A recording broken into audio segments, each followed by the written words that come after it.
back in San Antonio Sports Talk, wrapping up the week in local sports and getting y'all ready for the weekend.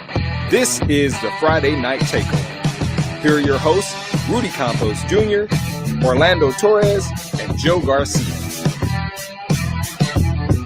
Well, we took over Friday night for a little while, but then we had some technical difficulties, so we are back. We are using a different stream than we were using a little while ago. Just, hey, it happens. Like I said, internet app happens, accidents happen and stuff. But we are back. Friday Night Takeover. Rudy Campos Jr., Joe Garcia, Orlando Torres, Jonas Clark, and we're going to just hit right into Be Damone. We've been trying to get the interview going for you guys. It's with Max Domenico. We should have no problems right now at all.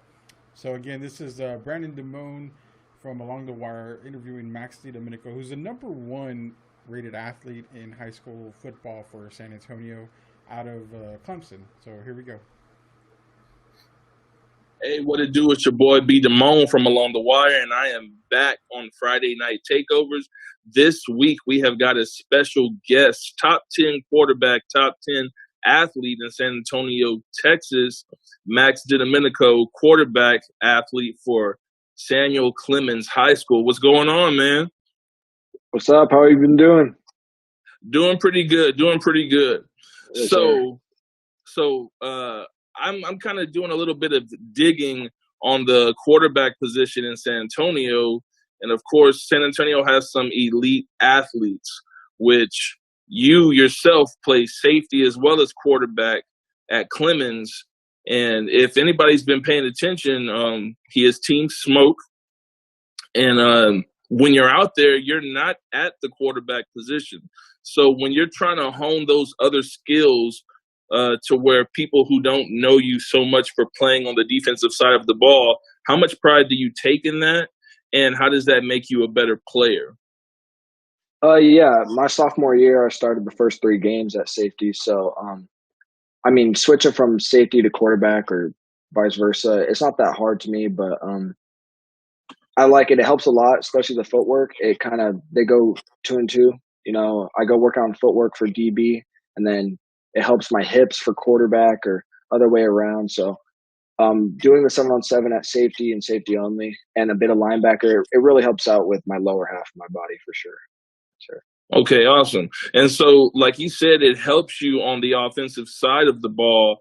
Are there some things that you take advantage of when you're quarterback? Because you don't just throw the ball. You're able to run and truck people and juke people and, make some people look really bad.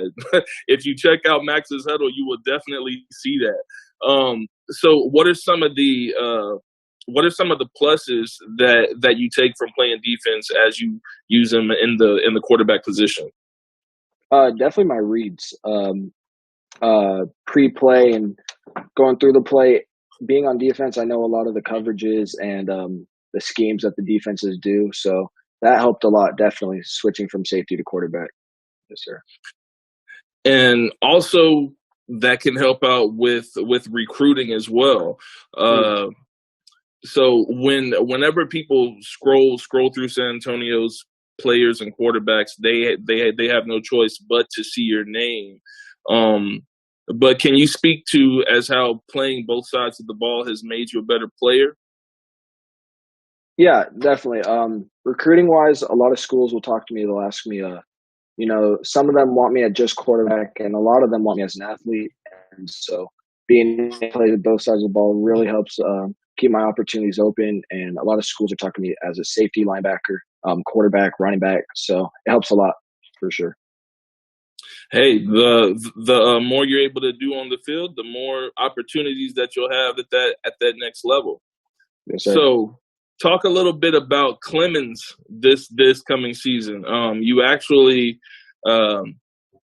y'all won district last year and had a nice run in the playoffs. What are some things that y'all would need to do in order to make it further this year than y'all did last year?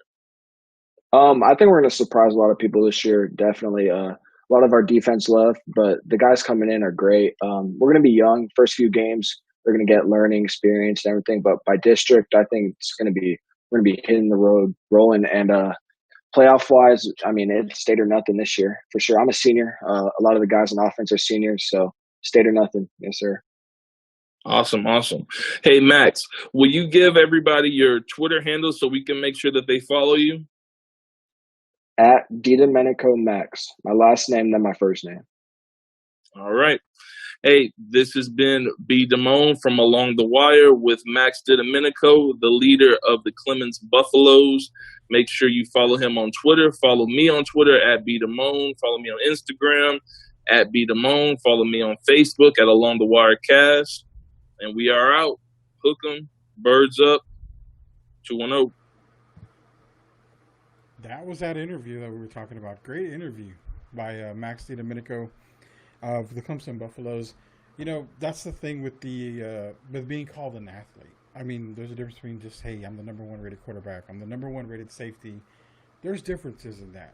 But he's the number one rated athlete in San Antonio. As a quarterback, that benefits him that he actually is playing safety, or even, I would say, DB in general, because on the offensive side, he can read defenses really well, like he said. He knows what's going to be. He knows the schemes. On the defensive side, he knows the little ticks and the little quirks that the quarterbacks actually do. So reading his eyes, seeing how players are developing, being that he's a safety, that's perfect for him. He can obviously jump, plays and get in front of passes and all that stuff. So it benefits both sides. That's what makes him probably the biggest threat for any university recruiting him out there, being that he is that athletic person, because he can play the offensive side, he can play the defensive side. That is a true benefit for anyone that is recruiting him.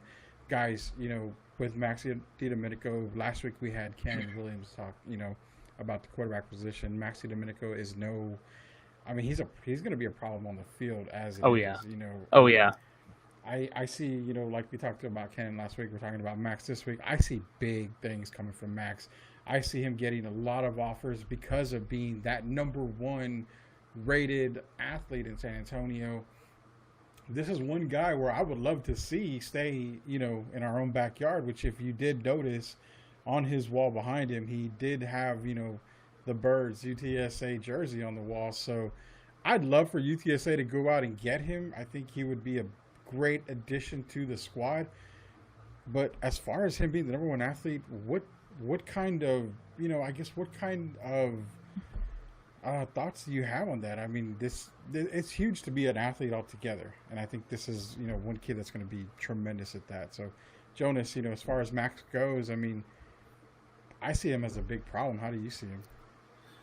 I think that it's pretty obvious. You watch his film, you watch his highlights. It goes on, and you can go on.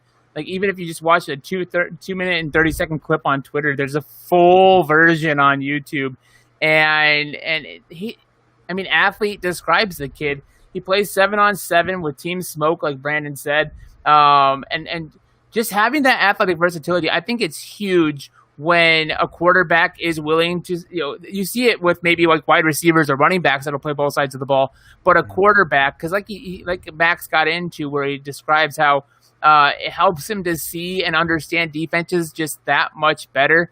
I understand like he's willing to do whatever it takes to get to that next level, and that shows hunger as well. You want to see that from an athlete, again, that whole whatever it takes mentality. And I mean, hats off to him. He's already got, I know you want to keep him in the backyard. He's already been offered by UIW. Those offers are just going to keep coming in. We talked about it last week. Hopefully he's one of those athletes that gets to have his senior year, one of those quarterbacks. His approach, he said it there right at the end, man. It's state or nothing for them. A lot of seniors on that roster, including himself. I want to see him go get work done. Yeah, for sure, man, for sure. Yeah, you're right. I forgot about the UIW offer that he had. So yeah, stay in the backyard. Stay in our backyard, man. I mean, he's got tremendously. I think if he's got ambitions and goals of going to the NFL, obviously you want to go, D1. You're high, for D1, so UTSA stuff like that. But I mean, UIW is no joke either. They've got a fantastic football program out there. Orlando, as far as Max goes, again, same question to you, man. We're both seeing him as a stud on the field. How do you feel about it? Yeah, no, I feel the same way about it. And I like, just hearing him talk, he's not so selfish. So kind of whatever the program wants to use him as, if it's a quarterback or on the defense or whatever they see him fit. I know he said he plays a little running back. He doesn't seem too selfish of where he ends up. He wants to help the team win. Wherever he lands, he definitely wants to help the Buffaloes win this season with his comments of state or nothing. He's going to be a problem. And someone like that who's just focused and able to adapt to the role and who's also good at the role that they're put in is trouble for everybody on the field. Got you completely. Joe, how do you feel about the same thing? I mean, we got a stud right in front of our eyes here.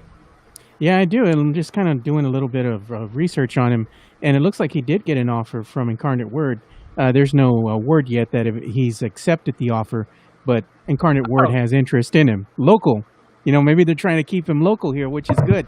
He doesn't go to UTSA. Well, stay with University of the Incarnate Word. Yeah, but he's smart. Sorry, go ahead. Oh, yeah. No, I said, I was looking at, some of the things that he can do, and it's he ran the 40 in 4.66 seconds. The shuttle, he ran in 4.38 seconds. He has a vertical leap of 35.20 inches. He weighs 190 pounds, and he's about 5'10". But actually looking at his highlights, the kid can move, man. He's quick.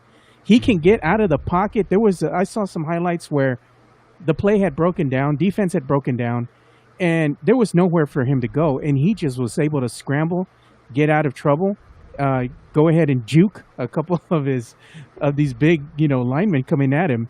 And he was able just to get out there. And one of the things that amazed me was he was not able just to get out of trouble and the quickness that he was able to do it with, but he was level-headed. He was calm, even when things were chaotic, which is a true sign of a leader, So even though things can get hectic and chaotic on the field, he's going to be a solid leader in that huddle. So I see great things out of this young man. Yeah, we all do.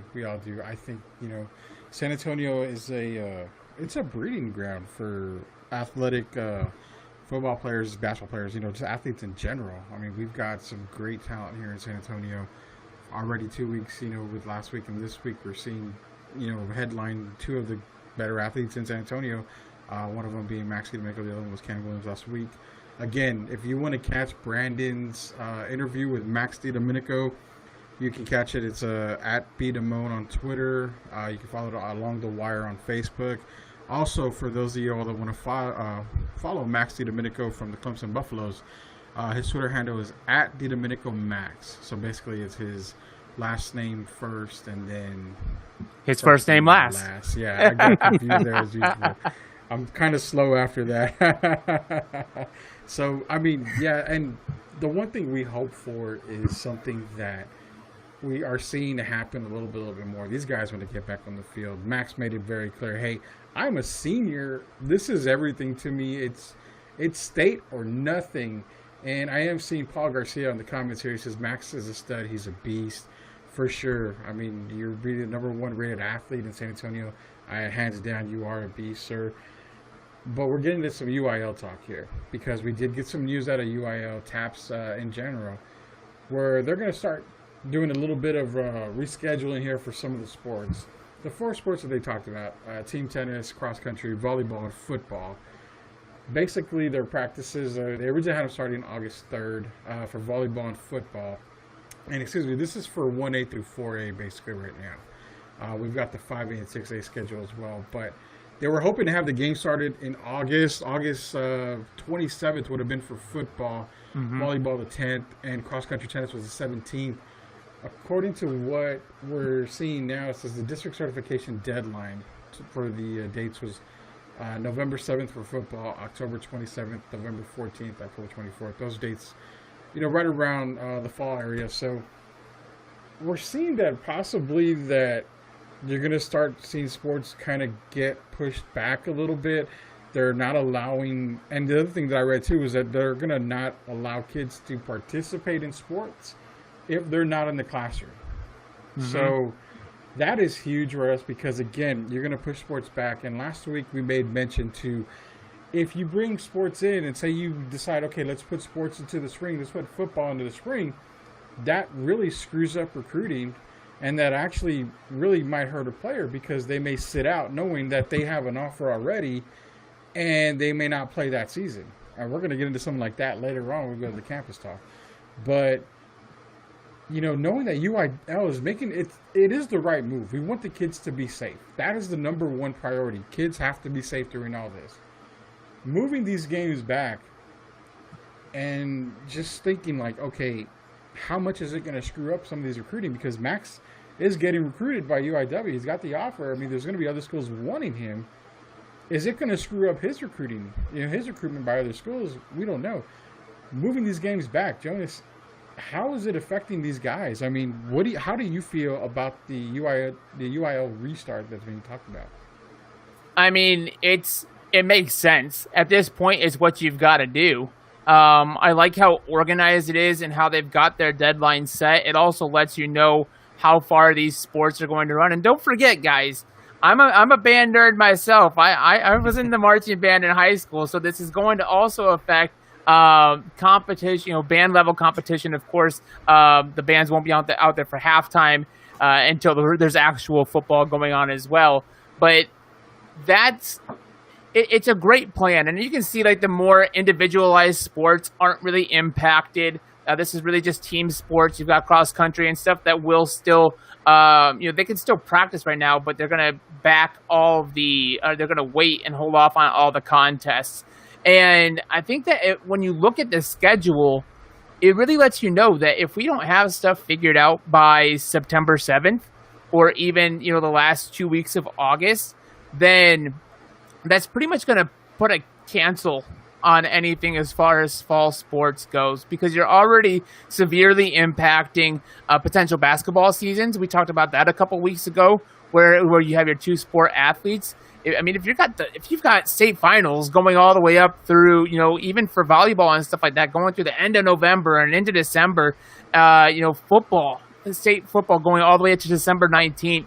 For the championship game that that Max Domenico hopes to be in and aspires to be in, then any other those other two-way athletes and stuff like that play more than one sport, or especially a winter sport, it's going to impact, man. And I know for me it was never really a concern because my cross country season ended pretty quick because I wasn't really that great. Swim season was my priority, so it's not like I had to risk a whole lot of loss there, but we've got some great athletes here in San Antonio, and you want them to have their chance. Yeah, so you probably ran 15 in the 40 or something? I'm sorry? You probably ran like a 15 in the 40? A 15 in the 40? No. I clocked myself in college somewhere, I think maybe a 5.6. But I was definitely faster in high school, don't get me wrong. But that's the last time I ran a 40. If I got down and rolled, I could probably make a faster time than Hey, but yeah, UIW. Hey, Joe, having the restart here for UIW, it's obviously the safest thing, probably the best move for these guys to do. How are you feeling? I like it, but at the same time, I feel for the kids, because you're taking away the first 2 weeks of the season, and every game counts in high school sports, especially football. So you're going to have a shortened season now, so every game is that much more important. But you have to do what's right for the safety of the kids, and you have to put their futures of what they can do ahead of everything else, and you just want to keep them safe. But at that same note, at least they're still going to be able to compete. Like Max was saying, this is going to be a lot of these kids. This is going to be their senior year. It's important for them to get out there and get in front of these scouts if they're going to get an offer. Maybe some of them already have offers, but the ones that don't, it makes it that much more important to them. And if you had to just cancel the season outright, it would be devastating for their future, because if they were wanting to get signed by a college, and not just get signed, but it's imperative for them to get signed not only for their athletic career, but their professional career as well, because then they get to go to college and learn a trade. They go and get a degree in whatever it is that they're going to want to do for the rest of their lives, so you're messing with their future. So I like the move. It keeps them safe, but at the same time, it still keeps the season alive. Yeah, Orlando, same thing, man. How do you feel about that? Because, I mean, out of all of us, you're the ones that were watching them practice at the beginning when they did restart. Good move by UIL. I mean, we're going to see a lot more safety. I kind of like what I see from everything right now. But how are you feeling about this UIL restart? No, I like it. A lot more safety for the kids, especially like what a lot of the news coming out with everything going on, they kind of have like a better mindset of how to handle this now compared to at first when everybody's kind of just trying to do it right. They have a little bit more information out there. The only thing that I do worried about is, I just hope that they take these protocols serious, leading up to the September 7th or August 27th date, only because you don't want like another pushback. It's already cutting into the games, as Joe said. So that's my main concern. So I do hope that UIW, is strict with enforcing these protocols. But other than that, it's the right move. Yeah, I mean, again, I can't disagree with anything that anybody says about it. It's about the safety, it's kind of different between pro sports and high school sports. I mean, it's a lot different. The pro guys are getting paid to be there and everything. We're more worried about high school kids. We don't want nothing to happen to them at all. This is a great move. I don't mind it going. It's not like it's going to be a change, for good. It's just something that's going to happen just for the year. Yeah, and I mean, it's a one-time thing. Like the rest of 2020, it's kind of a freak accident. It has to happen. If we want to have a season at all, this is how you do it. You have a plan, you put it out there, and you just hope. You hope the best that schools do, in fact, reopen in September. Because like you said earlier, Rudy, if schools don't open and these students aren't in class, then there won't be competition.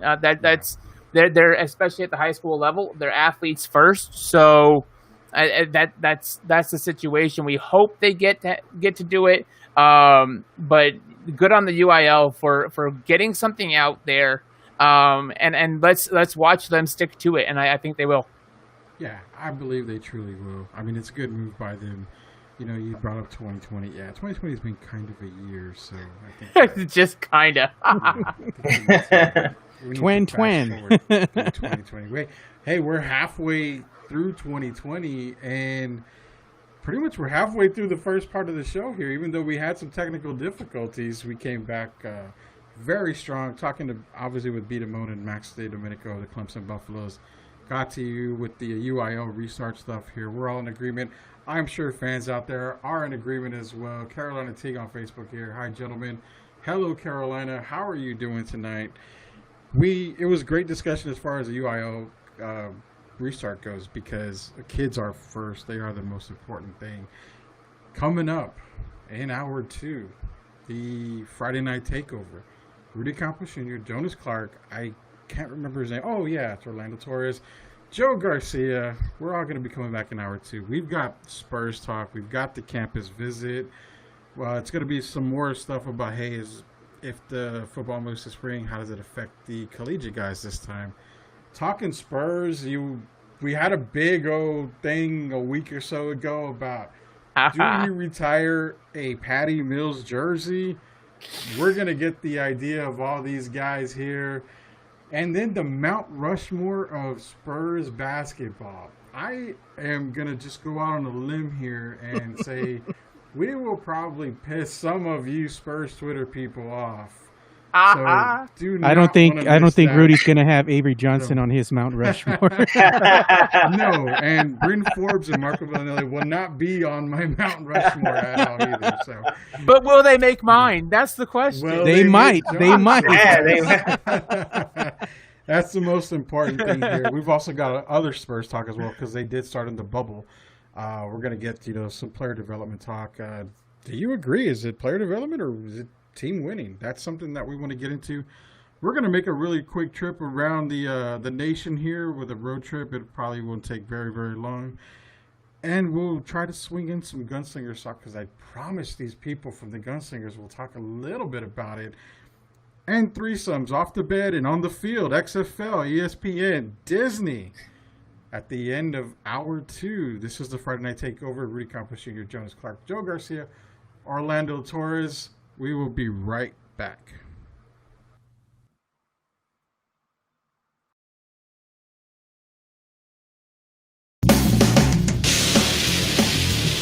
Is there a local team or athlete that you think deserves more recognition?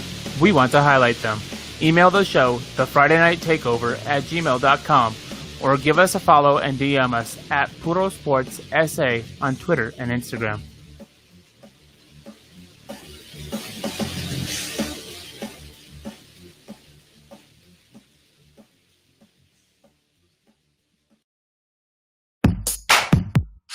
You're listening to the Friday Night Takeover, streaming live and on demand via Friday Night Takeover on Facebook and YouTube, or at Boodle Sports SA on Twitter and Twitch.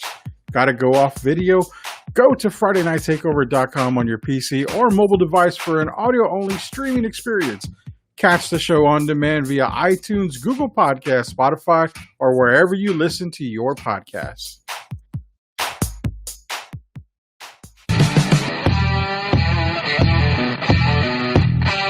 It's time we put the San Antonio back in San Antonio Sports Talk. Wrapping up the weekend local sports and getting y'all ready for the weekend. This is the Friday Night Takeover. Here are your hosts, Rudy Campos Jr., Orlando Torres, and Joe Garcia. We are back. Hour 2 of the Friday Night Takeover. The first hour flew by like we had problems. But this is hour 2. This is the Friday Night Takeover. We're taking over your second hour from 7 to 8. Lots and lots to get into. Rudy Campos Jr., Joe Garcia, Orlando Torres, Jonas Clark. I promised everybody Spurs talk. So let's actually get into a little bit of Spurs talk. We'll talk about the bubble later because the bubble is not as important as retiring a jersey. How do you honor your players? How do you honor the players? Now, we can easily say, hey, Tim Duncan, obvious. David Robinson, obvious. George Gervin, obvious. Avery Johnson, well, we don't know. That's kind of a debate here that we've got. Patty Mills, guys, let's go around the horn. I'm not going to waste my time on it because I think everybody who's up there legitimately has a reason to be up there. I really do. I mean, they have helped the organization win in some way. Even, Johnny Moore, one of the greatest point guards for San Antonio Spurs history. Even, Captain Lay, James Silas. I mean, again, one of the great players in San Antonio history. You can go further back and say this guy deserves to be up there, but, again, case can be made. But Patty Mills, man, Patty Mills. I'm just going to say it again. Patty effing Mills. The guy is a bona fide Spurs player. I mean, on and off the court, he's everything you want in a Spurs player. But is that enough to get your jersey up there? Because if that's the case, then do you retire a Bryn Forbes jersey, Jonas? Oh, come on. Just taking shots. I mean, that's all. You don't retire Bryn Forbes and you don't retire Patty Mills. You put it on clearance. That's what you do. I have no response for that. But you don't retire it because, I mean, what's done is done. And I think that once your number's in the rafters, it stays there. It should not come down. You might disagree with some of them that are already up there, but I think you just change your process moving forward. You have to remember where the organization was when some of those numbers went up too, right?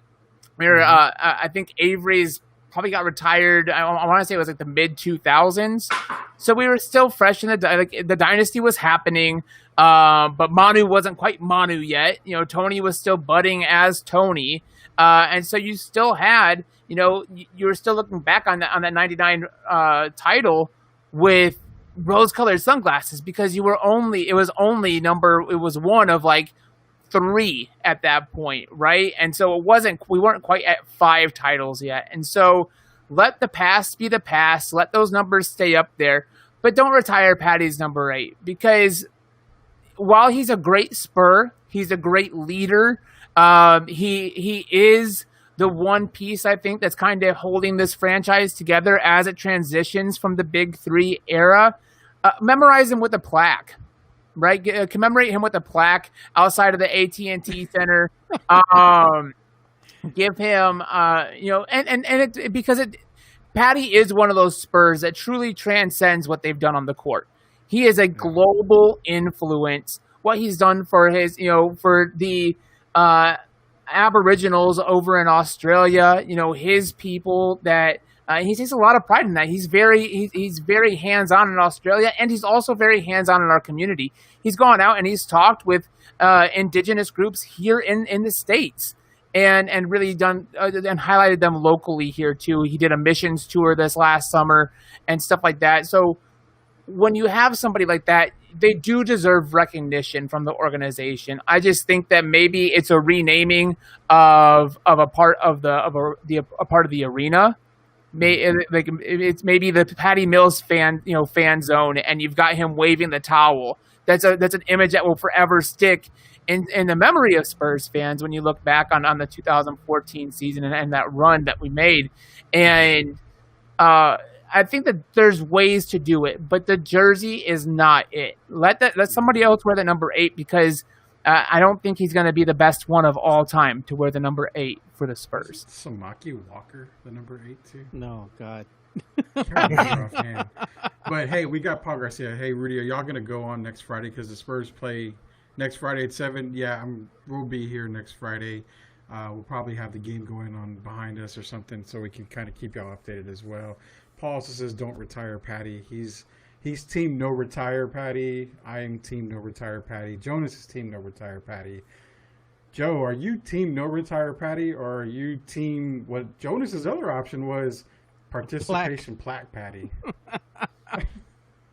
My God, man. I think what they should do for Patty, honestly, man, I mean, maybe do something a little bit more than just a plaque. Maybe have like a nonprofit or something of that nature, named in honor of Patty Mills, to help the indigenous people and bring awareness to what's going on over there. I think that would be a really good thing to do for the San Antonio Spurs. But as far as retiring Patty Mills' jersey, I love everything he's done for the city. I like what he's contributed to the community.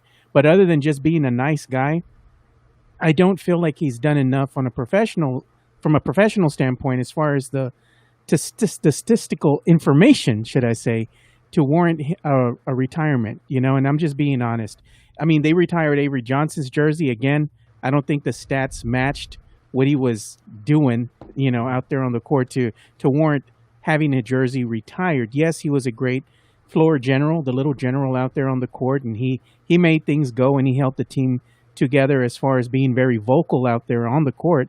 But when you look at from a stats point of view, he wasn't that NBA All-Star type of player. He was a role player.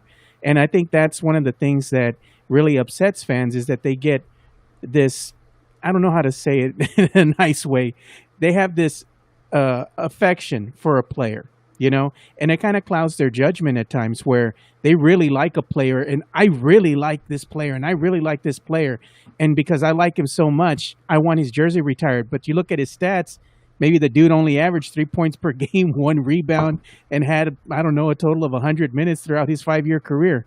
That's not going to say retire the jersey. That just means how you feel. Like, for example, Boban, fan favorite, everybody loved him. But if he would have stayed with the Spurs throughout his entire career, you still wouldn't retire his jersey. It's just that you love him as a player, but you can't let that cloud your judgment as far as what said player was able to do, not only for the organization, but how many times were they picked or selected to go to the All-Star game? Were they instrumental in getting a championship here to the city of San Antonio? Because if that's the case, we do have a strong case for the fake number 2. Rudy, I know he's one of your favorites. Yes. And I am, I will say it on air, and I won't ever say no. If you go by what accomplishments you have in San Antonio, then the fake number 2 deserves his jersey retired in San Antonio. He does. He brought a title here. He helped bring a title here. He was Finals MVP. If you go by stats, you do retire his jersey. I already know in my backyard right behind me, there's probably a bunch of people with steaks burning and everything ready for me to get off this podcast, because I legitimately said Kawhi Leonard should go up in the rafters if it's basing it off of what he accomplished with the Spurs. So I do agree he should be. Paul Garcia, we shouldn't have retired Bowen either. That's another one where I feel like, yes, that shouldn't have been up there. But again, he was great defensively, but as you stated, But the past is the past. The past is the past. Like, we can't. Like I said, I don't. You don't go back and unretire. Well, they did, in a sense, with Bowen's permission. But I mean, you can't go back. I'm just saying, like, you set this precedent now moving forward. When we retired some of these jerseys, we weren't the organization. It wasn't the dynasty that it was. Well, Bowen was, right? But when you look at some of those older names, especially back to the 99 team and the first title and stuff like that, you have to look at where they were as an organization. And at where we're at as an organization now, greatness has been redefined. Greatness is like I think that you now have to look at a player, and when you look at retiring another number, you say, well, does anybody match the big three? Are they in that kind of conversation? I don't think anybody's going to match the big three moving forward. That's going to be a tough shoes to follow, you know? Well, and that's almost my point, right? Yeah. And at this point, you kind of pause. Now, if Derek White goes out and turns into a whole nother monster or whatever, and goes great, then sure, maybe he's one of those players that can enter that consideration. If Keldon Johnson really is kind of like the Bucks, or maybe it wasn't the Bucks. His nickname is the answer. His nickname is the answer. Okay, if he's the answer to the loss of Kawhi Leonard, and he's that piece that is the trade piece that came over, and that is the response that we were looking for from losing Kawhi. If he's that, then maybe you look at retiring number 3 at some point down the line. I agree, Rudy, that maybe the number 2 is the next jersey you even consider to retire. I don't know that it's going to happen for 15 years or so. Because we're petty. I mean, we're petty, but sports fans are petty too. Like that's an overall thing. And you look at somebody who spurned you, and you're like, well, if Kawhi doesn't leave, we maybe got another title or two. And so yeah, you let that go, and you're gonna get to the point where it ages out, and then it's gonna end. And that's what baseball is looking at too, right? For your Clemens, your Bonds, your Sosas, guys, people who are so far removed from the fact that you might have used steroids or performance enhancements, and they're like, but they were just great. Let them in on the merit of just being great. And so when you have those kids who were 5, 6, 7 growing up with Kawhi Leonard, right, in 2014 and stuff like that, at that point, it's more happy nostalgia for them. The fact that they were probably Kawhi Leonard fans at that point too. So they might have followed him to Toronto, and they're probably wearing his Clippers jersey because you identify with somebody who helped you to greatness at that point. And I think that time might heal that wound. But until Kawhi, I don't see another jersey getting retired either. Yeah. Let's see what Orlando thinks here, man. Yeah, I'm over it. But hey, Orlando, again, I'm going to answer Paul's question here in a minute after you, Orlando. What do you feel about Patty Mills going up in the jersey? How would you enshrine a player like Patty Mills? We've got two choices, the same two I gave to Joe. Do you raise that jersey up, or do you give him that participation plaque? Nah, I think at the plaque. I mean, besides 2014 and being a big role player in that team, I mean, there hasn't been much then. I mean, he is, one of the last players to, play with the big three and carry over some of that leadership and some of the stuff that he was taught by those guys. But with this rebuilding process and everything, I mean, you don't see Patty leading the Spurs team anytime soon to a championship or you making a push, to be a threat in the West. But, aside from the good stuff he's done off the court, I can see a plaque. The stuff he's done with the, the BOM and, of course, indigenous people and all that stuff. Maybe you can see a Patty Mills scholarship sometime happening in the future, something along those lines. But a plaque, again, I don't even know how that, stuff like that will lead to a jersey being hung up when you're at that point, you're just strictly to what's happening on the court and what he's doing for the Spurs. So that is easy to get caught up in, but definitely a plaque over the jersey being hung up. They can put a plaque, the Walk of Honor, as you're walking to the AT&T Center. Honorable mention.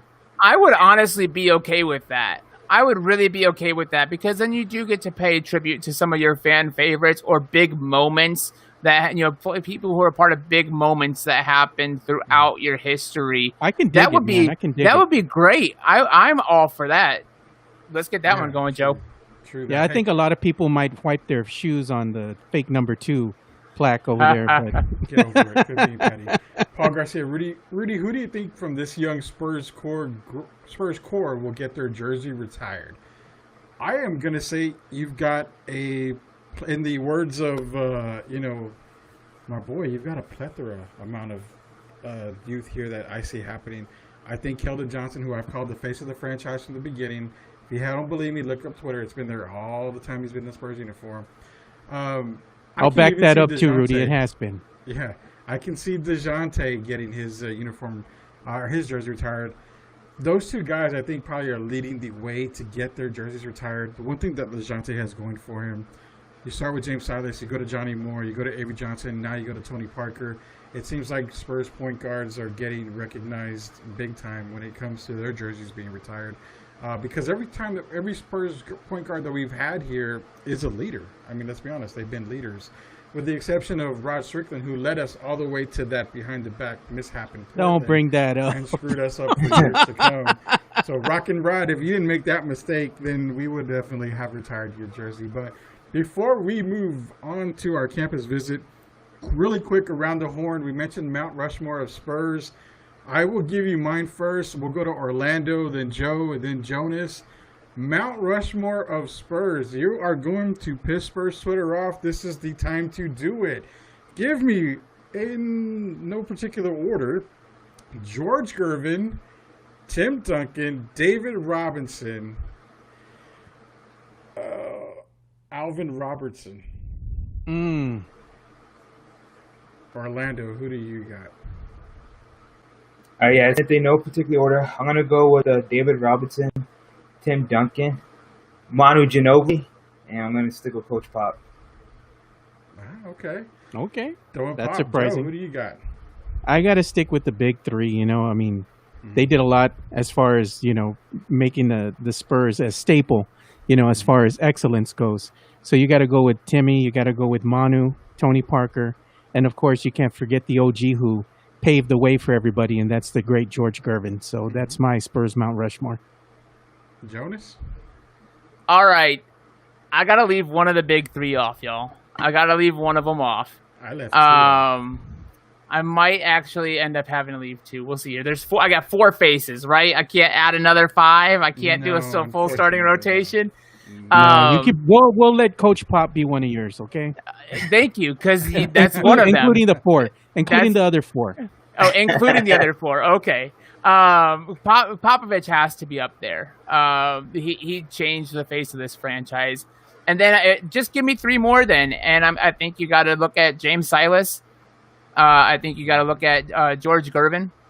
And then I'm going with Timmy. I'm sorry, the Admiral gets bumped off there. But if you just look at the stages of the franchise overall and look at major moments, you had your MVP in Gervin, the Iceman. You had just throwback history to Silas. Popovich, again, he's brought you through these 20 years. Manu, I don't think Manu's special, right? I'm not going to take anything away from these players. They're all special, but Popovich utilized them and put them in a position to win. So for 20 years of success for anybody that we consider for going up there, he has to be up there. And then Tim Duncan, because he's a member of all 5 rings. And no other player can say that. I think that the only other person who can say that is Coach Popovich. Yeah, so like I said, Mount Rushmore for the Spurs is tough because you automatically are going to say this generation is the big three, obviously. Then right. It's like, oh, we got to put David. Oh, but what about Pop? Oh, well, do we go further? George Gervin, was the man here in San Antonio for years and years. I took a player like Alvin Robertson because a lot of people and fans don't know about Alvin Robertson. They just know the mishap that he had in San Antonio, which caused his career to flay down. But if you overlook that, one of only 4 players to have a quadruple double. He did a ton here in San Antonio. Probably the best defender we've ever had in San Antonio, defensive-wise, as far as best That's player. Blasphemy when you talk to Spurs Twitter out there. Yeah, exactly. So, your Mount Rushmores are never going to be the same. Par Garcia is asking, no Admiral Joe. I think he's talking about Jonas. He also gave us his Mount Rushmore. Yeah. Timmy, David, Manu, Parker, Can't really argue with that. I mean, I will argue if you have Bryn Forbes or Dave Corzine on Mount Rushmore, we'd be fighting in the alley. But yeah, no, Frank Ramirez Or Dwayne Shinsis. If you had Dwayne Shinsis on your Mount Rushmore, Dwayne Shinsis soul. Yeah, Dwayne Shinsis on Mount Rushmore. Are you gonna let Red Mamba up there though? Pop Tim Manu Iceman. I like that as well. So yeah, Mount Rushmore talk it can go on forever. We may pick it back up and try to squeeze it in at another show later date here.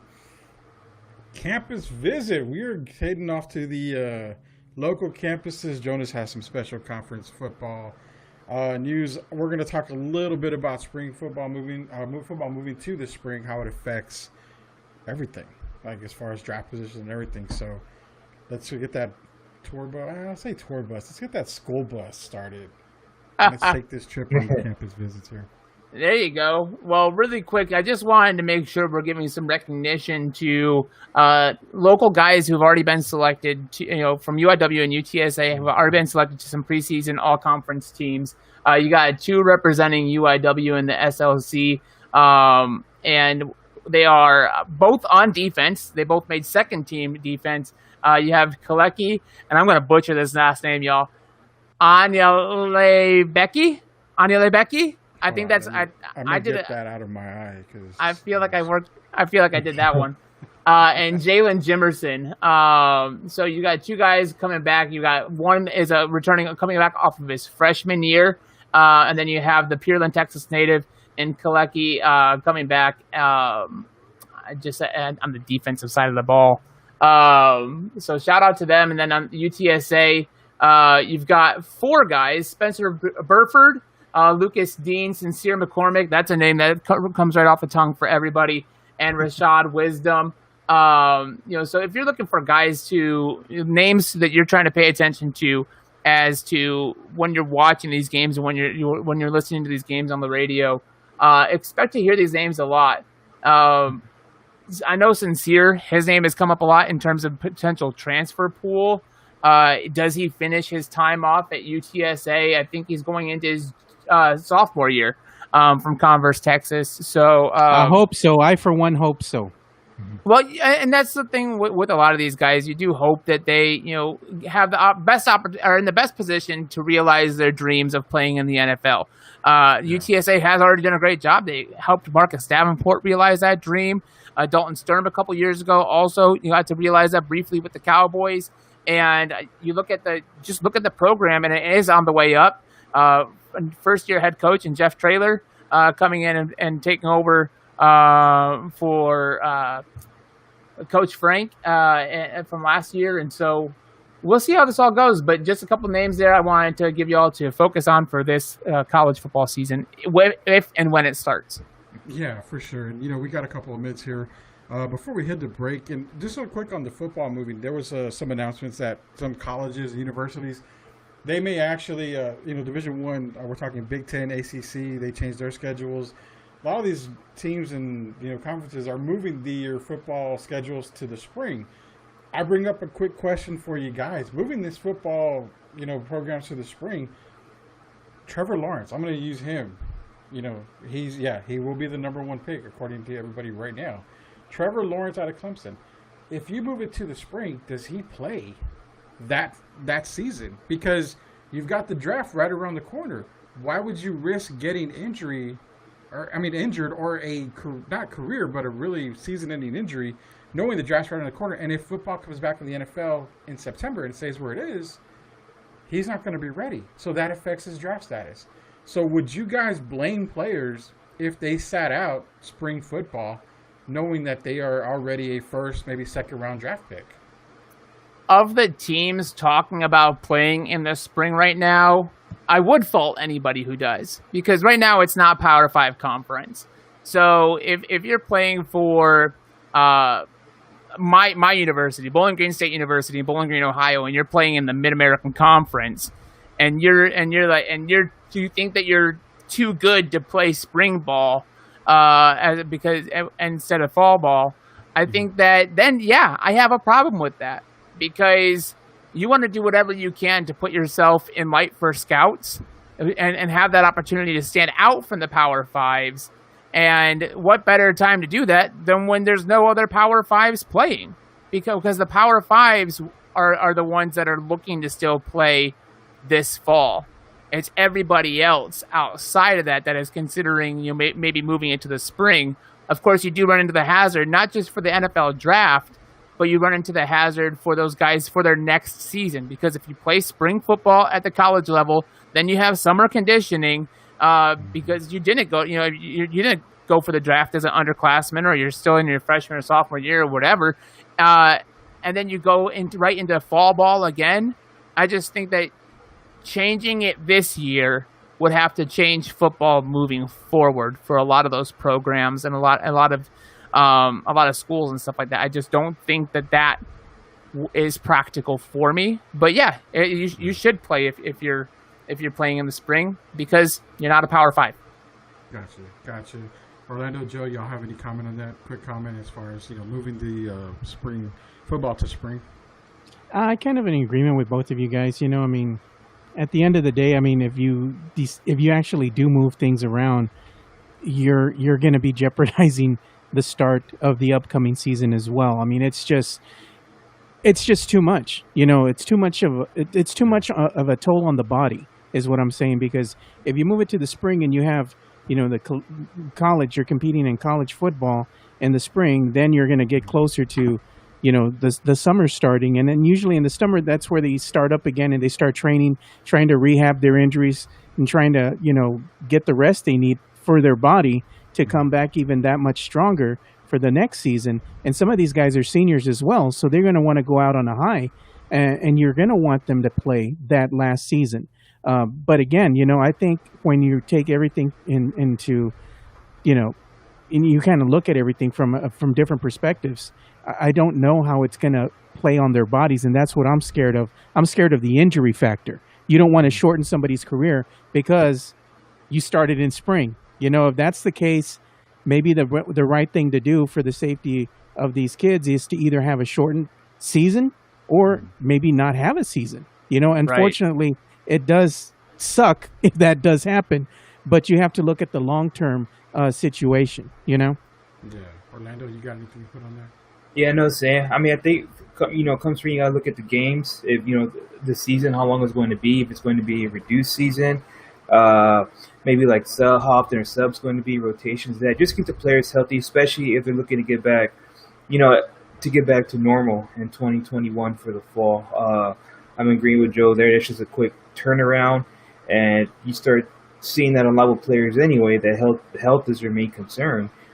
And if, some of these players feel like, the team isn't taking care of their health, well, then they're just going to take it upon their own and, start not showing up to practice or not wanting to play. So there's going to have to be something there where both sides can come to an agreement on if there's going to be spring ball played. Yeah, for sure. So, yeah, definitely, spring ball is a good idea for safety reasons, but probably a bad idea when it comes to recruits in college. You want to get your NFL career started. You don't want to start it on the wrong foot at all. So, yeah, we are pretty much all in agreement here. This is the Friday Night Takeover. Rudy Campos Jr., Joe Garcia, Jonas Clark, Orlando Torres. Quick message before we go to break. That Hector Tananaha junior fight tonight, or what is previous coming up, I think that was canceled officially, guys. Is that correct? Okay. That is correct. So, I just wanted to pass that along to you guys. It was canceled. This is the Friday Night Takeover. John, tell me, we do see you. The Commanders don't suck. They didn't have much time to suck in the AAF. So we'll be right back.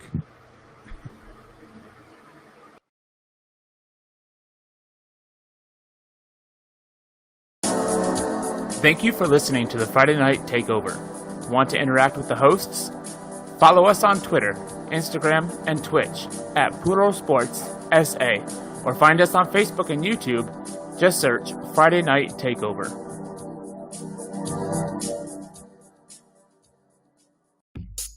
You're listening to the Friday Night Takeover, streaming live and on demand via Friday Night Takeover on Facebook and YouTube, or at Puro Sports SA on Twitter and Twitch. Gotta go off video? Go to FridayNightTakeover.com on your PC or mobile device for an audio-only streaming experience. Catch the show on demand next day on iTunes, Google Podcasts, Spotify, or wherever you listen to podcasts.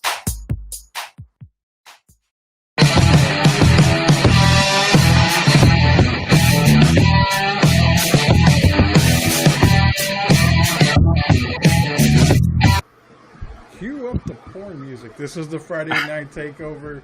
Rudy Campos Jr., Joe Garcia, Orlando Torres, Jonas Clark, Tanya Peters is in on, looks like YouTube, says she loves this. Thank you, Tanya. We do our very best each and every week because we take over everyone's Friday nights from 6 to 8. If you want to follow us on Twitter, Twitch, and Instagram, it's at Poodle Sports SA. Facebook and YouTube, why don't you just search Friday Night Takeover? You'll find us there. That's all our social media platforms there. Guys, you know, we got Spurs talk earlier. Mount Rushmore. Everything was different. We pissed off Spurs universe. Spurs Twitter is probably seething at the teeth right now. Do you retire Patty Mills? No, we all said you give him the participation plaque. I don't even think we built a statue out there for him, right? Not even like, don't even make a little 6-inch figure like Star Wars or nothing. Nothing. Just give him the participation plaque. But they did start the bubble season last night, or yesterday actually. It was a scrimmage. They ended up losing to Milwaukee. No surprise there. But the thing that we have to keep in mind is that it is a scrimmage. They're just coming back. We had a lot of people saying that, why is Bryn Forbes playing? Why is Marco Bellinelli getting minutes? These guys are trash. I am not one that said that on air or anywhere, but I did say them. I'll take Joe Garcia did, obviously. And I fought you for it, too. So, that's fine. The bubble started off a little rough yesterday for the Spurs. But we did get some performances out of our youth. Lonnie Walker had a really good game. I believe it was 14 points. Keldon Johnson had 11 points. These guys are the guys that are the future. Keldon, the future face of the franchise. Lonnie is the future slam dunk champion of the San Antonio Spurs. DeJounte Murray, Derek White. We're getting our youth out there. Now, we are in the midst of a question here as far as this bubble goes. How do the Spurs approach the bubble? Do they want to develop their players as they teased us the entire time before the bubble game started? Or do they want to win? Are they out to win and get to that last playoff spot? What do you guys say? I mean, we're gonna start with Orlando here. I'm posing that question to you, and I'm gonna go last because I'm the Richard of Spurs Twitter apparently, since I keep it real. But Orlando, is it team winning or team development that is the most important thing in this bubble series? I think most importantly, looking long term, especially, you got to go with team development. Like, I know that, Spurs fans want the record for, what is it, like 23, 24 straight times going into postseason. 22, I believe. Yeah. 22. I know they want their record, and that's got to be in the back of Pop's mind at the end. Like, there's no disregarding that. But looking at what you have right now, LaMarcus is out, Trey Lyles is out. But even with those guys, even if LaMarcus is healthy, are you really going to make a push for the championship? Are the Spurs really going to knock off the Nuggets? Are they going to knock off the Rockets? Are they going to knock off the Lakers? Probably not. Doesn't mean they can't make a push to make the postseason. But I think with what you got right now, Lonnie, DeJounte, Derek, Keldon, White, some of those guys, you still got Patty Mills there. I think you got to work on team development. And that's what I want to see more importantly, especially for when we do get the season, back started up. Get these guys some young, minutes.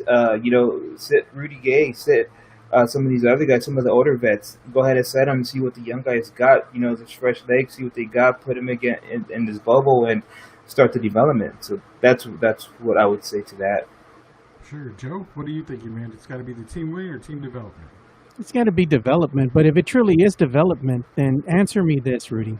Why the hell do we have Marco Bellinelli playing trash minutes when those minutes could have been given to some of the youth? If it truly is about development, this game was clearly out of hand. There was no way the Spurs were going to win that game. It's a scrimmage game. It does not count. I get all that. But at the same time, if it truly is about development, then have some of the youth take those minutes, those coveted minutes. We only had Lucas Samanic play a couple minutes. You had Tyler Zeller, I believe. He didn't even have one single minute. He had like 30 seconds in the game. Patty Mills was the OG. They're letting him rest. Of course, you got to respect that. He didn't play at all. But some of the youth, give them some run. I mean, Lonnie Walker, he had a slow start in the first half. Some of Spurs Twitter was already, slandering him. And I was like, you can't slander Lonnie when both teams looked bad out of the gate. They were rusty. They were, lethargic out there. They were feeling each other out. It takes a little bit of time for you to get in rhythm. Then he comes in the second half, and look what he did. High score for the game with 14 points. So I'm like, okay, where's your Lonnie Walker slander now? But that's neither here nor there. But I'm just saying, facts are facts. I don't dislike Marco Beninelli as a person. I might not like the product of basketball that he puts out there. I don't care for that. But as a human, I love Marco. I cannot hate another human being. I'm not capable of that. But I'd rather those minutes that he's putting out there be given to some of the youth if it truly is about development. Because let's face it, this Spurs squad isn't going to be going to the playoffs. We think most of us know that. Most of us know that. Most of us know that. Now, if there's a chance, yes, there's a chance that they can still break in there somehow and make it to the playoffs. But if you're a realist and you're seeing the product that's out there and you're already hearing the telltale signs of everybody, and as far as the coaching staff goes, they're saying it's about development. We don't care about the history of us making the playoffs for 20 plus years. They're kind of telling you what's on the up and up. And we're not going to make a push to really get into the playoffs. We're going to look at the long-term development of the players. And I think that's what we can expect. But again, it's going to be painful for Spurs Twitter out there and Spurs fans in particular, because they're like, we can get this thing. It's 8 games. We can make this. And I'm like, they're kind of telling you guys already. They're trying to let you down slowly, like you're like an ex-girlfriend trying to break up with you via text. Doesn't have the guts to do it in person, but they're going to send you a text and then ghost you. Same thing. Damn. Okay. Do we possibly blame Chris Duell for this hype up of we're gonna make the playoffs? Or you're telling me there's a chance? There's a chance. When there's a chance, Chris is the number one guy to pump up everything. So we've got comments galore, man. Guys, why do we keep playing Marco and Forbes, Tanya Peters? There's no ifs, ands, or buts. Marco Bellinelli is complete and pure arse. I can't say that other word because Spurs Twitter is bipolar by John Tillman. Yes. Frank wants to know, says, just let the young guys play and get experience. I think we're all in agreement to that. Yep. Jonas still wants to see the veterans play, right? Mm-hmm. Or am I wrong? He's a Marco and Bryn Forbes lover, man. That's his boy. Hey, don't put all that on me. I'll take 50% of that. I'm not a Marco lover. He can go. But and we talked about this on our show last night, so I'm not going to get into it. You can go look up the Spurs Takeover. And see and get my full opinion on those two. But Bryn is still part of the youth movement, guys. He still is at just 24 years old. Or no, he just turned 27. I'm sorry. At 27, he is still part of that development phase. He's 27, but his mustache is saying he's more like 20 because it ain't grown in yet.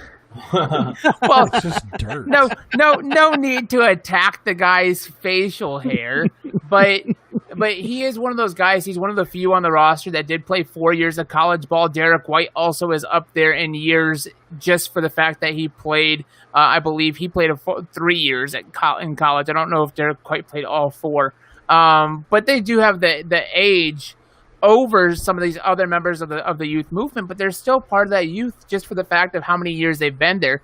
Bryn Forbes was an undrafted free agent the same year we got DeJounte Murray. So put that if that helps you put that into perspective, DeJounte came out as a freshman and Bryn Forbes came out as a senior. They've both been on this team the same amount of time.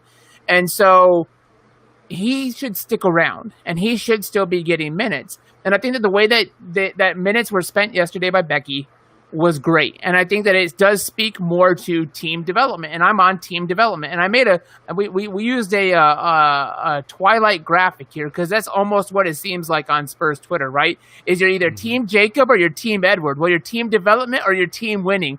And there's not a whole lot of middle ground there. There's a lot of people, they want to win, but they also want to see the young guys. So you've got to pick a side here because it's not going to go both ways. The young guys, they're young. They're in the NBA, of course. This is for some of them, this is their first major exposure to it, and they played against the number 1 team in the Eastern Conference with the reigning MVP.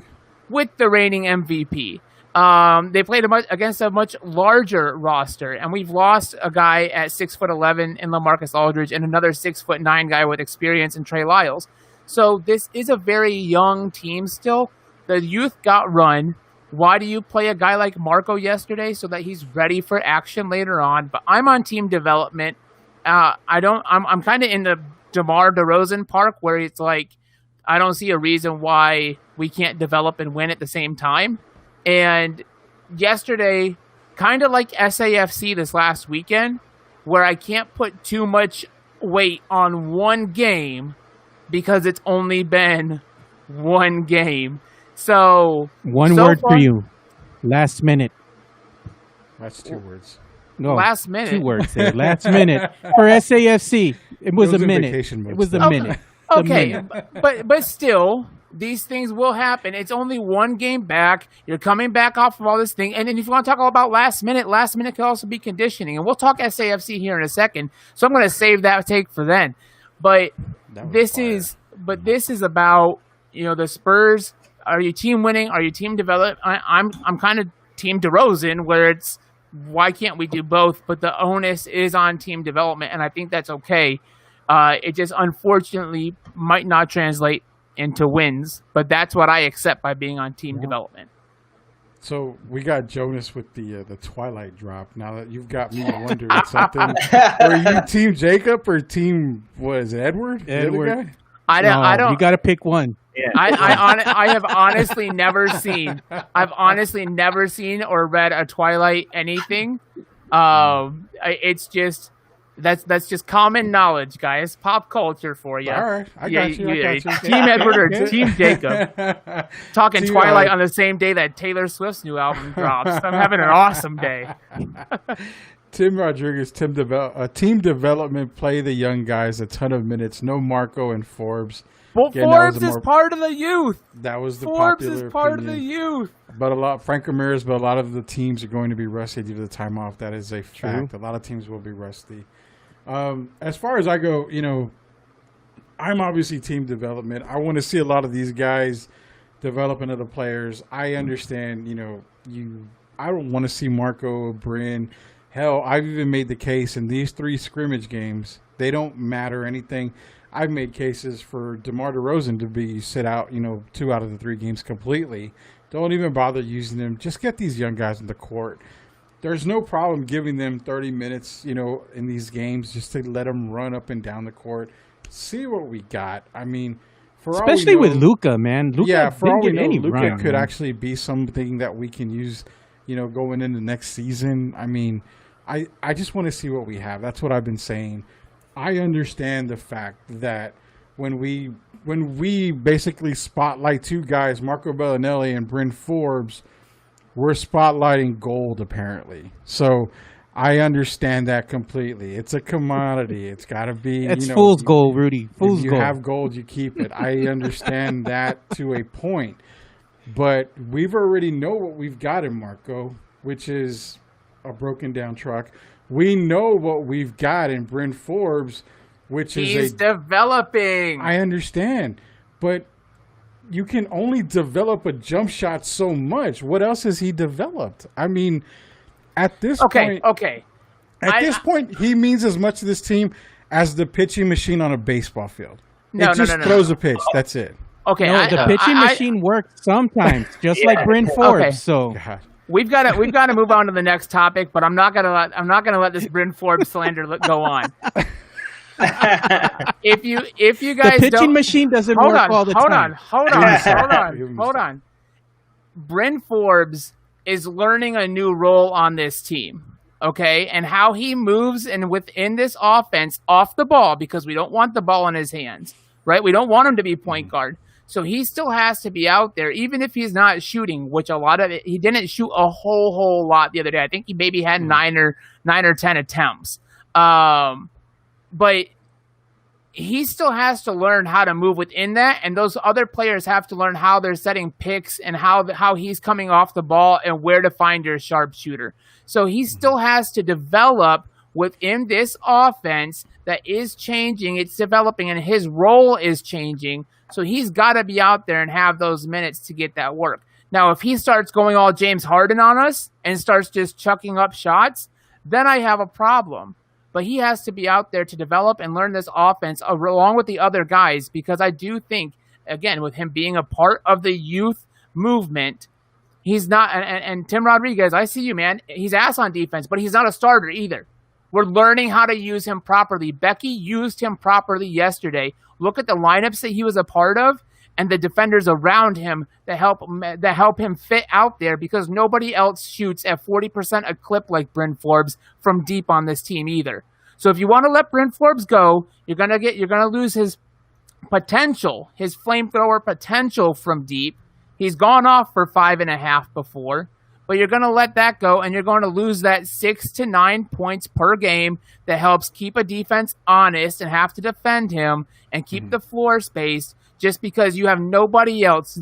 He's developing his three. It's not quite there yet, and there's nobody else up and down that roster outside of a previous version of Marco Bellinelli that used to be able to do that. He doesn't do it anymore.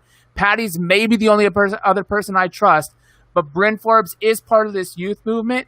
I hope the Spurs cement that and sign him this offseason, because he needs to be a part of this moving forward. So I hear it all, but he has to learn how to move within this offense and within this defense. And DeJounte has to be able to know he has to work alongside Bryn to know how much extra he has to do on defense to make up for Bryn. So he has to be out there for those minutes if they're going to keep him moving forward. If they bench him the rest of Orlando, then just assume that he's gone. But I have to call y'all on that Bryn Forbes slander, y'all. I can get behind, on a serious note, I can get behind you on Bryn. If they use him as off the ball, just coming off screen, just as a shooter, I can agree with you on that. But Marco Bellinelli, it's like the feeling you get when you step in water and you're wearing socks. It's just yucky, man. It's horrible. And I get you on Marco. Or it's like the feeling when you drink sour milk. That's what it feels like to watch Marco on the court. I hear you. We got to move on from this one. We've been on the Spurs long enough. Speaking of sour milk, let's get to the next project, because SAFC left a sour taste in a lot of soccer fans, mouth last week when they basically, like Joe Garcia they crapped the bed and ended up in a draw, 1-1 draw, and they lost it at the end. So I'm just going to basically say real quick, because this is the Sports in Season, sponsored by nobody just yet. So if you want to sponsor it, give Jonas Joe a call. Contact us, any one of us, to be a sponsor here on the Friday Night Takeover. Chanclas. They were the hottest team in the TCL, but I think that had more to do with the weather, because it was hot here. So they went ahead and actually the Brazos Valley Bombers are in the first place as of right now. So the Chanclas are a little struggling right now, but again, it's still kind of early in the season. They're showing a lot of potential. Pitching is still really good. They're still working out the kinks here. So we'll give some more Chanclas love here next week, because I do want to get into SAFC. And that same feeling, like I said, where you step in water while wearing socks, is that SAFC feeling. Orlando, can you please give us the horrible outcome of that game? Yeah, so it was looking pretty good early on for SAFC. They had that early goal within the first few minutes into the game. And, kind of like when you hopped on Twitter to follow what was going on with the SAFC and the Rio Grande match, just see a lot of fans complaining. It was kind of like the same old crap from last year. Couldn't close out strong. Looked like guys looked a little confused or a little tired, just let up. So it was not a horrible draw for SAFC. If you look at it from Rio Grande standpoint, you look at it as more of a victory for them. But of course, looking at it for SAFC, that's a game that shouldn't even have been a draw. Should have clicked on tougher to defend towards the end, close out stronger. Wasn't able to happen. Luckily for SAFC, they have a chance to redeem themselves on tomorrow, to try to go ahead and get that win over Rio Grande. But not a good start to the season. It was the first game, though, so you got to keep in mind that in the middle of all this, that trying to get back into the rhythm with all these young guys and the gameplay, but still not a good look to start off the season. Yeah, Joe, you go to the games a lot for SAFC. A very high popular week. I mean, we were excited. We were on a sports high. Spurs coming back, SAFC coming back, and we kind of crapped the bed on both sides. So, Yeah, what do both you got teams for lost. SAFC? Both teams lost, and it's even tougher for San Antonio FC fans because they've been dealt mediocrity for way too long. They had high hopes coming into this season. They're excited. The team's actually going to play. It's the first game. Everything's going right, And they even had the fans were watching the game via Zoom. So that was kind of amazing. You get to see their reactions.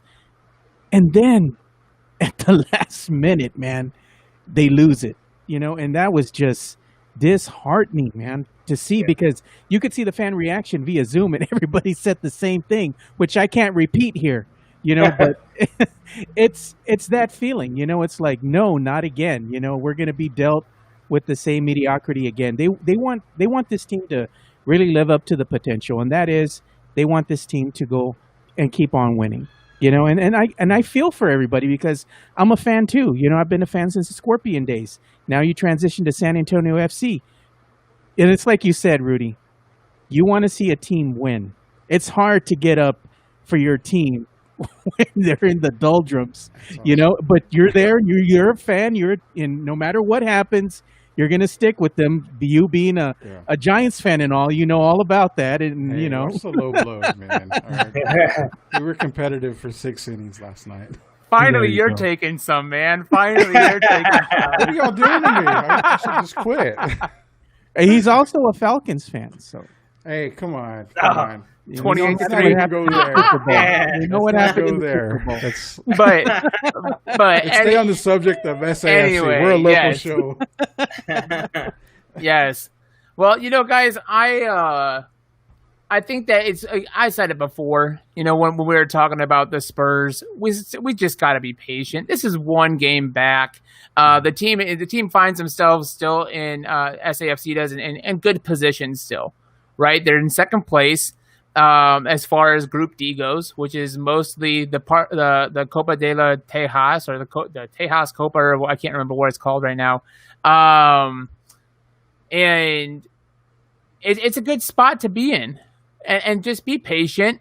And a lot of it was about conditioning, and they collapsed. And in the 6 extra minutes, and those extra minutes situations are going to be very difficult because just like is going on over in the Premier League, you have those 5-minute water breaks where they're allowing those players to take time to hydrate in each half. They have 5 minutes in each half. That's going to increase that extra time significantly. I couldn't believe that they gave him a full 6 minutes on this one. European soccer doesn't tend to give them that. They might give them like 3 or 4. They don't give them that full 5 back. So I was kind of surprised to see that. And then of course it hurts even more that they lose within the final 2 minutes of that extra time. But that one's on FC. They couldn't clear the ball past midfield. They couldn't get it out of there, and they were that in that entire set of extra time, Rio Grande Valley was striking. And they were pressing really hard. Yep. So hats off to Grand Valley. They played a game that I still believe they shouldn't have played because I don't forget the saves. SAFC had some pretty amazing saves, man. They were, but it's hard to look at all the sunshine when you end up with a draw that feels like Orlando said, that feels more like a loss. It feels like a win. Trying to be the ray of sunshine through the clouds, Jonas. You just took that away from me. I'm gonna step right in front of those rays then, and I just it's one of those things. Be patient. The game's tomorrow. They have another game tomorrow night. It's on Fox Sports Southwest. Check it out. It is a home game for FC, but they aren't allowing fans in the stands for another game. If you didn't catch that already, if you haven't seen it, then you obviously don't follow Friday Night Takeover on Twitter. So give us a follow at Puro Sports SA. And you'll get updates like that. For sure. And hey, we've got San Antonio's own Chris Duell in the chat. Chris is saying, in pop we trust. What's up, yes, Chris? We do trust him. Chris Duell said Spurs 5-3. I thought he said 6-2 at one point. So maybe he's coming back a little bit on that. Chris, remind me if I'm wrong on that. Get off my lawn, his famous quote on his show. But he did give y'all some insight here. because we are going into some gunslinger talk here at the end of the show. Bring your open carry firearms night at the Gunslinger Games. Yes, I am in agreement to that. So do we shoot at the ceiling every time they score a touchdown? Is that what we're going to do?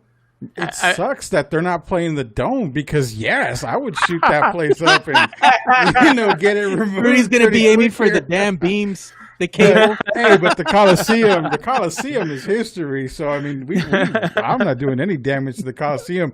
The Cows take care of that every February, so I'm not even worried about that. But, hey, thanks for joining us, Chris. Tim Rodriguez, Jonas Can't Talk. He's a Brownies fan. Yes, he's a Brownies fan. I'm also a Commanders fan and a Gunslingers fan, and I am fully in on the Gunslingers.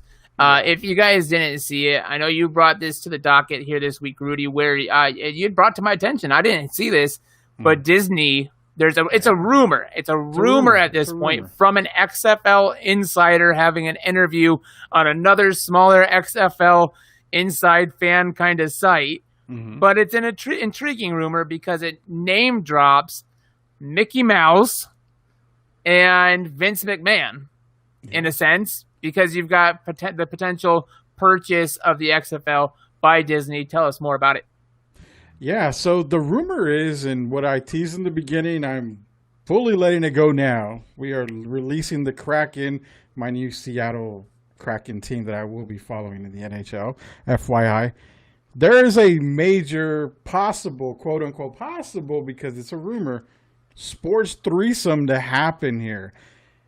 XFL, Mr. McMahon himself, Disney, I wish we had porn music, right? Disney and ESPN are talking about the possibility of purchasing the XFL. Now again, it is a rumor. It is a rumor that I did see and I read on it. This is some great news for San Antonio because not only do we have Gunslingers football coming, if Disney and ESPN go out and buy the XFL, they're going to revive it. They're going to bring it right back. And one Dallas Renegade team basically folded at the end, and everything was pointing towards San Antonio, I-35 South, right here in San Antonio. The Renegades were coming to San Antonio if the XFL was going to be on. Disney, ESPN, open up your wallets. There is a coin shortage, but I'm sure you've got coin out there somewhere. I got a jar of coin. Cash. I can contribute. Drop the cash and purchase the XFL. To have two football teams in San Antonio would be tremendous. Yes, we haven't had a great football history. Yeah, we haven't had a great football history in San Antonio. I mean, yes, the Commanders survived, 6 weeks in the AAF? I mean...